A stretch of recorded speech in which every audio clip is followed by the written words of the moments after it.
did my PhD at McGill University in international relations and comparative politics, two subfields of political science where I really believe that most conflicts in the world now fall at the nexus between these two subfields. But I've also traveled across many parts of the world that are conflict affected. My own family are from a part of the world that is affected by war. And so my education both happened in the classroom, but then also out in the field.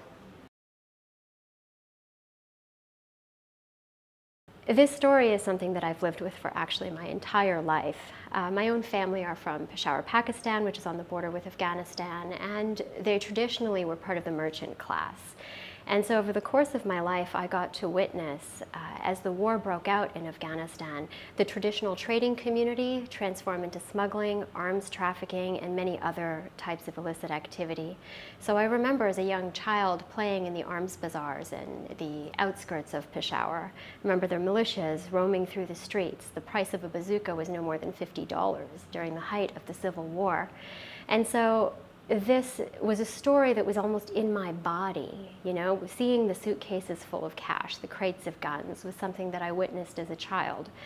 And so by the time I took my first research job as a young graduate student out in East Africa, and I met with the first group of Somali smugglers that I met, it was very familiar territory for me. I mean, the language of markets and civil wars is something that I almost feel I grew up in.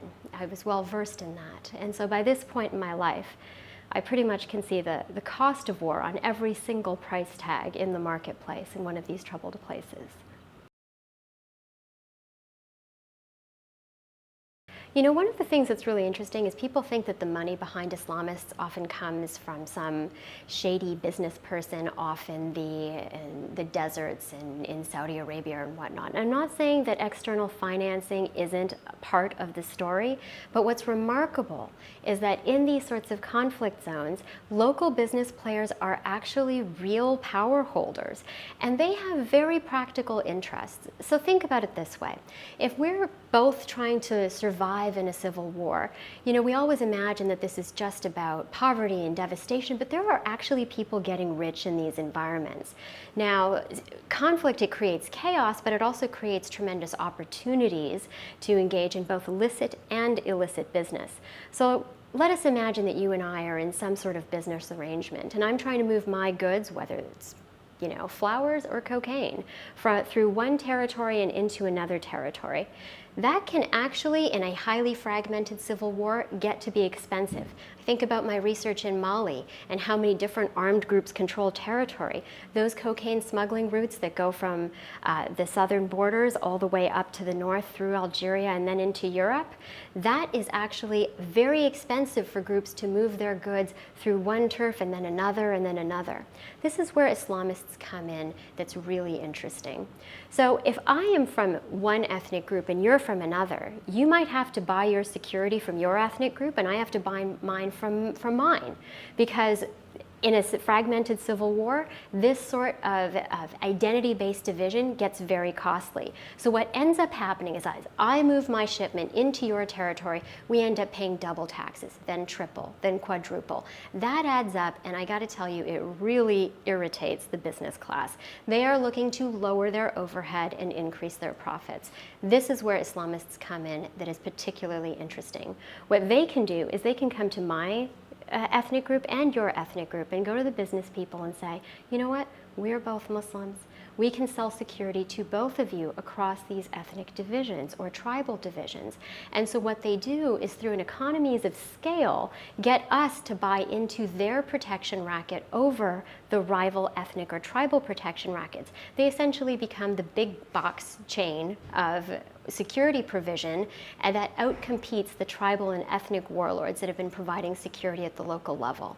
And so by charging lower margins across the board, they can generate grassroots support at a wide basis and then push out other rival groups, thus monopolizing the security environment. They literally win by getting wide-scale buy-in from people who are simply interested in lowering their costs.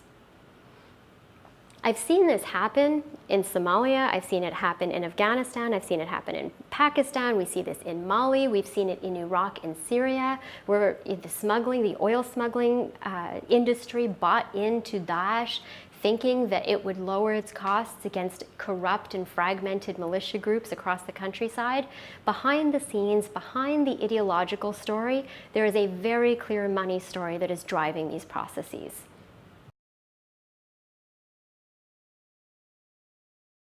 Well, first and foremost, if you don't have trust, don't do it. If you're not invited as a guest, don't do it. I have never once been dishonest about my intentions in an interview. I've always been completely transparent with everybody who I've wanted to talk to. And one thing I'll say about generating trust is the first work that needs to be done is internal. So what is my intention in speaking to this person who is a human being, who is operating in a challenging environment? Who, like everybody else in the world, is looking to feed their families. You know, I think about individuals who have worked in the arms manufacturing or arms trafficking industries and who would very happily sell other goods if it was profitable. And so I think the first thing that one needs to do when trying to do this work is understand who you are in that environment, see your own humanity and the humanity of another human being who is often dealing with tremendously difficult circumstances, and then try to achieve a level of understanding about how that person came to this position that they're in, why that person may have made the decisions that they have made. And coming from a place of respect in that regard is the prerequisite to trust. So I think that that really is the starting point, but I've never once been anywhere where I wasn't a guest, and so therefore I would never jeopardize the security of my host, and out of respect for my guests, I always treated my data and my questions themselves with the respect that I would want to be treated with if I were in their position. I'm a big believer in the art of making lemonade. So one of the beautiful things about the University of Toronto Scarborough campus is we have students who come from all different parts of the world. And I often get students in my office hours who are from Syria, from Somalia, from Burundi, from parts of the world that have been affected by conflict. And what I think we have the opportunity to do here at the university is take some of the hardest things that we have gone through in our lives and leverage them into greater knowledge. So my own students who are from Afghanistan, from Lebanon, wherever in the world they come from, have an insight into these conflict-affected areas that is unique and powerful.